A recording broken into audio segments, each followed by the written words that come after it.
Intermittent fasting વિશે તો આપણે બધા સાંભળ્યું જ છે, પણ આ પદ્ધતિ કેટલા સમય સુધી કરવી જોઈએ અને આ પદ્ધતિ ફોલો કરવાથી આપણા શરીરમાં કયા કયા ફાયદા થાય છે એના વિશે થોડુંક જણાવશો?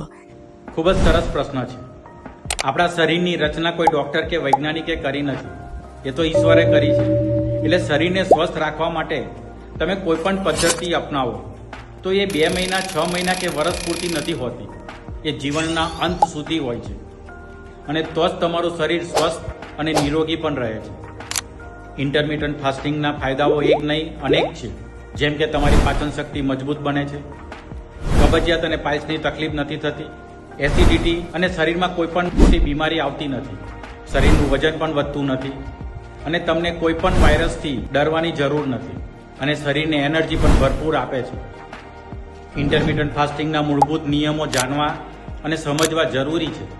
શરીરનું વજન વધારે હોય કે શરીરમાં કોઈ પણ રોગ હોય, એના માટે કોઈ જાદુ કે ચમત્કાર થતો નથી, એટલે ડૉક્ટરની સલાહ લેવી ખૂબ જ જરૂરી છે.